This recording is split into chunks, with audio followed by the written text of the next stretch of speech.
In the previous video, we introduced GCD and switched our operation queues for GCD dispatch async calls. In this video, we're going to look at the different dispatch queue types available to us with GCD. A dispatch queue is a structure that manages the tasks that we pass into our dispatch async or dispatch sync closure. GCD provides a few types of queues for us out of the box. However, there are others that we can use for specific purposes. There's three types of queues we get out of the box: serial, concurrent, and main dispatch queues. Serial queue, as the name implies, is a queue that executes one task at a time in the order in which the tasks were added to the queue. Concurrent queues, or global dispatch queues, can execute multiple tasks concurrently. The main dispatch queue executes tasks on the program's main thread and works with the main run loop to ensure that the user interface is always responsive. There are also several system-provided queues, which are linked with their own quality of service class. The QoS class essentially represents user awareness levels to help categorize how GCD should prioritize our tasks for the best user experience. The QoS class user interactive class tells GCD that the task should be done immediately. This class should be used to provide a responsive user interface.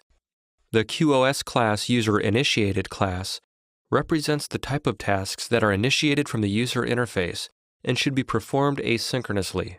This class should be used for tasks that are required in order for the user interaction to continue smoothly.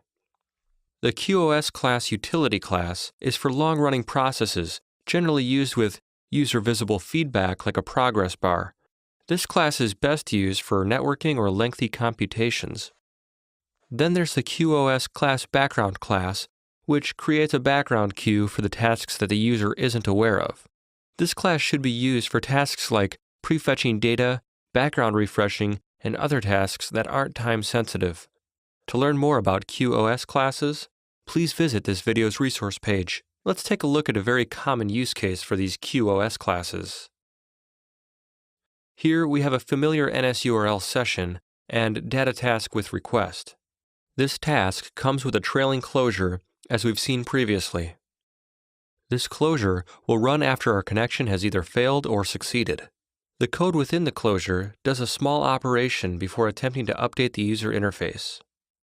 The code is not optimal, of course, because the two operations should be placed on different queues. Let's wrap our tasks in a dispatch async call. We'll start by creating a constant named quality of service class and give it a value of QoS class background. We'll create another constant named background queue and give it a value of dispatch get global queue, and pass in our quality of service constant, and we'll set the flag to 0. Flags are reserved for future use in GCD and should always be simply set to 0. Then we'll add our dispatch async call, where we'll pass in our background queue as the first parameter, and of course we'll pass in our code as the second parameter. This effectively puts our code on the background thread. But what about the code where we update the user interface? We can nest dispatch calls inside of each other when needed.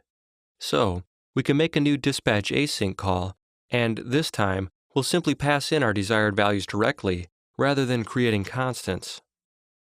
We'll pass in dispatch get global queue and then use QoS class user interactive with a flag of 0. And then we'll pass in our user interface code into the second parameter.